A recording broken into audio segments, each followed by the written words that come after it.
La thérapie cellulaire repose sur la transplantation de cellules saines obtenues à partir de cellules souches dans le but de soigner, prévenir ou atténuer une maladie. Une cellule souche est une cellule qui, en se multipliant, possède deux propriétés spécifiques. La différenciation. Une cellule souche peut se spécialiser en cellules matures aux fonctions bien déterminées, comme des cellules du foie, de la peau, du cœur, du cerveau. L'autorenouvellement, c'est sa capacité à donner naissance à une nouvelle cellule souche possédant exactement les mêmes propriétés. Cette propriété lui permet de se multiplier tout en conservant une quantité quasi constante tout au long de la vie. Selon leur pouvoir de différenciation, les cellules souches peuvent être classées en 4 types. Les cellules souches totipotentes, présentes dans les 4 premiers jours de vie de l'embryon. Elles peuvent donner tous les types cellulaires, y compris les annexes embryonnaires, le placenta, le cordon ombilical, la poche amniotique. Ce sont les seules à permettre le développement d'un organisme entier. Les cellules souches pluripotentes, présentes entre le 4e et le 8e jour de l'embryogénèse. Ces cellules s'engagent dans de nombreuses voies de différenciation et peuvent donner tous les types cellulaires d'un organisme, à l'exception des annexes embryonnaires. En 2006, on a découvert comment transformer en laboratoire une cellule adulte en cellule souche pluripotente. Les cellules ainsi produites sont appelées cellules souches pluripotentes induites ou cellules iPS. Les cellules souches multipotentes, elles, ne peuvent se différencier qu'en un nombre restreint de types de cellules. On les trouve dans la plupart des tissus de l'organisme adulte. C'est le cas de la moelle osseuse avec les cellules souches hématopoïétiques qui peuvent produire aussi bien des globules rouges, des globules blancs ou des plaquettes. Enfin, les cellules souches unipotentes n'engendrent que des cellules différenciées d'un seul type et conservent certaines capacités d'autorenouvellement et de prolifération. Parmi les cellules souches multipotentes, on trouve les cellules souches mésenchymateuses. Ces cellules sont présentes dans de nombreux tissus de l'organisme. Elles peuvent donner naissance à des cellules cartilagineuses, osseuses, graisseuses et musculaires. Elles produisent également de très nombreuses molécules qui participent à la diminution de l'inflammation locale, favorisent la vascularisation et réduisent les réactions immunitaires anormales. Ces nombreuses propriétés en font un outil thérapeutique particulièrement intéressant. D'où proviennent ces cellules souches ? Le prélèvement des cellules souches, utilisé en thérapie cellulaire, peut être réalisé sur le patient lui-même. On parle alors de cellules souches autologues. Ces cellules thérapeutiques seront donc parfaitement tolérées par le patient sur le plan immunitaire puisque ce sont au départ ses propres cellules. A l'inverse, les cellules souches peuvent provenir d'autres personnes, des donneurs.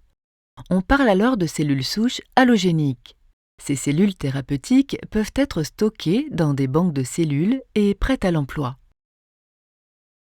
Existe-t-il un risque d'incompatibilité entre le donneur et le receveur ? L'utilisation de cellules souches allogéniques peut poser des problèmes de compatibilité. Elles peuvent être reconnues par le système immunitaire comme des éléments étrangers et être éliminées. Les cellules souches mésenchymateuses, couramment utilisées dans les essais cliniques actuels, posent moins de problèmes en termes de tolérance entre donneurs et receveurs. Les thérapies cellulaires à base de cellules souches, dont les cellules souches mésenchymateuses, sont au sens réglementaire des médicaments de thérapie innovantes ou MTI. À ce titre, leur fabrication est soigneusement encadrée. Elle est réalisée dans des conditions de haute technologie et parfaitement contrôlées. Après avoir été prélevées chez le donneur, en général au niveau de la graisse ou de la moelle osseuse, les cellules souches mésenchymateuses sont isolées et amplifiées avant d'être cultivées en grande quantité. En pratique, la thérapie cellulaire commence toujours par un prélèvement, soit chez le patient à traiter, dans le cas où l'on a besoin de cellules souches autologues, soit chez un donneur, dans le cas de cellules souches allogéniques.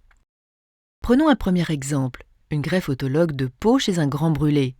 Un fragment de peau saine est prélevé sur le patient, les cellules souches autologues du prélèvement sont cultivées et multipliées en laboratoire avant d'être greffées sur la zone brûlée. Un autre exemple, c'est celui de la greffe allogénique de moelle osseuse, c'est-à-dire de cellules souches hématopoïétiques. Dans ce type de greffe, la moelle osseuse du donneur va remplacer celle du receveur. En cas de prélèvement direct de moelle osseuse, ce prélèvement est réalisé le jour de la greffe au bloc opératoire, sous anesthésie générale et par ponction dans les os du bassin. La moelle osseuse est alors envoyée dans une unité de thérapie cellulaire pour être filtrée et traitée avant d'être greffée chez le receveur par une transfusion par voie intraveineuse. Quels sont les principaux domaines d'application de la thérapie cellulaire ? L'administration de cellules souches hématopoïétiques est utilisée dans le traitement des maladies du sang depuis plus de 50 ans. L'utilisation de cellules souches de la peau pour reconstituer de l'épiderme en laboratoire et le greffer chez des grands brûlés est pratiquée depuis les années 70. L'injection de cellules souches mésenchymateuses allogéniques est autorisée en Corée pour traiter l'arthrose depuis 2013. La greffe de cellules du pancréas, productrice d'insuline, est efficace chez certains patients atteints de diabète de type 1. En gastro-entérologie, plusieurs applications de la thérapie cellulaire sont développées, notamment pour la prise en charge des MICI. Les cellules souches mésenchymateuses font l'objet d'une recherche clinique très active du fait de leurs multiples propriétés.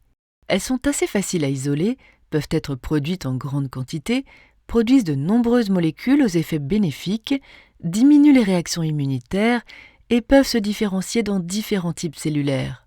Elles sont utilisées dans de multiples applications thérapeutiques. Citons entre autres le traitement des maladies auto-immunes, le traitement des MICI, la reconstruction osseuse, la réparation du tissu cardiaque, le traitement des rejets de greffe ou encore la reconstruction cutanée. Certaines approches en sont encore aujourd'hui à un stade préliminaire, on parle alors d'essais cliniques. D'autres sont plus avancées et sont d'ores et déjà utilisées en pratique, offrant de nouvelles approches thérapeutiques pour les patients. Dans les deux cas, l'utilisation de ces cellules souches repose sur leur capacité à produire des molécules favorisant le contrôle de l'inflammation et la régénération.